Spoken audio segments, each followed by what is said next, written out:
રામ નારાયણ રામ. આજે આપણે દેશ અને દુનિયામાં ચાલી રહેલા લડાઈ ઝઘડા અને આપસી વિવાદો વિશે અને મોટા પાયે ચાલી રહેલા યુદ્ધો વિશે વાત કરીશું. અંતે માણસ એકબીજાનો દુશ્મન કેમ બની રહ્યો છે? આ પ્રકારના યુદ્ધો દેશ અને દુનિયામાં કેમ ચાલી રહ્યા છે? આ પાછળ અનેક કારણો છે. પહેલું કારણ છે માલિકી, એટલે કે વ્યક્તિગત માલિકીની અધિકાર. બીજું કારણ છે ધર્મ, ત્રીજું કારણ છે રાજકારણ અને ચોથું કારણ છે જાતિવાદ. દેશ કેવી રીતે પ્રગતિ કરશે? દેશનો વિકાસ કેવી રીતે થશે? દેશ કેવી રીતે પ્રગતિ તરફ આગળ વધશે? આ બધું વિચારી રહ્યા વિના આપણે ક્યારેક બિનજરૂરી વાતોમાં વળગીને સમય ગુમાવીએ છીએ. અમે બધા આ જ પૃથ્વી પર રહેતા છે. બધા એક જ પૃથ્વી પર રહી રહ્યા છે.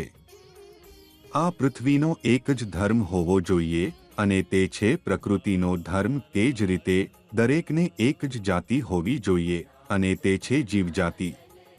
જ્યારે સુધી અહીં ધર્મની, રાજકીયતા, જાતિપાત અને સંવિધાનની વાતો થશે ત્યાં સુધી આપણે એકબીજાને જોડાઈ શકતા નથી. 84 લાખ યોનિઓ પછી માનવજીવન પ્રાપ્ત થાય છે, છતાં માનવ એકબીજાનો સૌથી મોટો દુશ્મન બની રહ્યો છે. આ પૃથ્વી તપની ભૂમિ છે. વિશ્વાસ આપણા શક્તિ છે.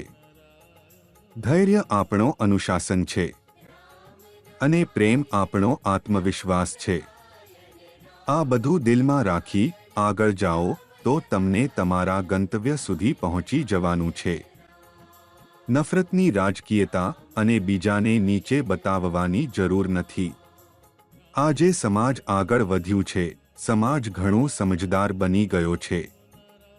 દરેક માણસ, વસ્તુ, વૃક્ષો અને છોડો દરેક ક્ષણે, દરરોજ, દર મિનિટે વિકાસ કરી રહ્યા છે. તેથી માણસને ફક્ત અને ફક્ત આગળ વધવું જોઈએ. પ્રગતિ કેવી રીતે કરવી, સફળતા કેવી રીતે મેળવી શકીએ તે અંગે વિચારવું જોઈએ. આજે માણસ પાસે જે કંઈ પણ છે તે બધું આકાશ અને પ્રકૃતિનું દાન છે. આકાશ, પૃથ્વી, પાણી, હવા અને ઊર્જા, આ 5 તત્વોમાંથી બધું બનાવવામાં આવ્યું છે.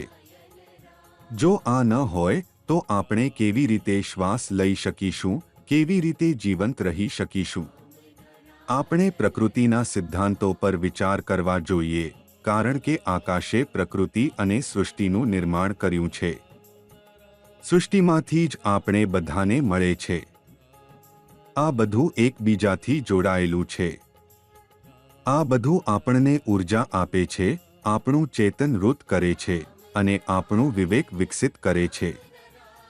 જે કંઈ માણસ કરે છે તે યોગ્ય છે કે ખોટું તે આપણું વિવેક જ જણાવી આપે છે. આથી બિનજરૂરી વાતોમાં તમારું સમય ગુમાવશો નહીં. બીજાને નીચે બતાવશો નહીં. માલિકી હક સ્થાપિત ન કરશો. ફક્ત આકાશના નિયમો પ્રમાણે ચાલો, પ્રકૃતિના સિદ્ધાંતો પર અમલ કરો અને સાથે જોડાઈ જાઓ. તમારું જીવન સફળ અને ધાર્મિક બની જશે.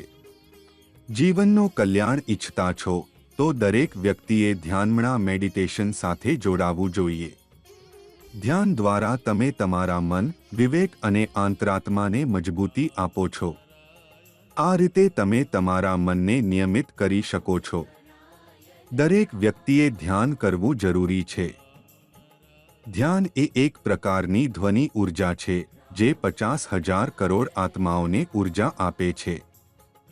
આથી શરીરને મજબૂતી મળે છે, જીવન મળે છે અને સમજવાની શક્તિ વિકસિત થાય છે. આ ધ્વનિ ઊર્જા કઈ રીતે આવે છે? આ ઊર્જા પ્રકૃતિમાંથી આવે છે. તેથી પ્રકૃતિ, આ સૃષ્ટિ અને આકાશ, બ્રહ્માંડ એ બધું આપણને જીવન આપે છે. જ્યારે તમે નામ સાથે જોડાવશો ત્યારે તમે સમગ્ર બ્રહ્માંડને યાદ કરી લેશો. આ બીજ મંત્રમાં સમગ્ર બ્રહ્માંડ નિહિત છે. તેથી આ મંત્રનો જાપ કરો. તે શક્તિ છે જે આખી સૃષ્ટિને પોતાના અંદર સમેટે છે.